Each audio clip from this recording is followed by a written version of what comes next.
Welcome. In this video I will show you how to activate standby mode on iPhone 15 Pro. First of all, we're gonna have to connect our iPhone to power by inserting the charging cable into it. Once we are sure that the iPhone is charging, we're gonna have to rotate our phone to landscape. I'm gonna be using this stand for conveniency, and after a couple of seconds the iPhone will enter standby mode. Tap continue, and now we can swipe between different screens of the standby mode,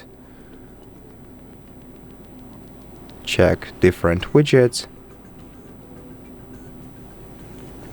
and to exit this mode just rotate your phone once again. And that's how you do it. Thank you for watching this video. If you liked it, please consider subscribing to our channel, leave us a like and a comment below, and I'll see you in the next one.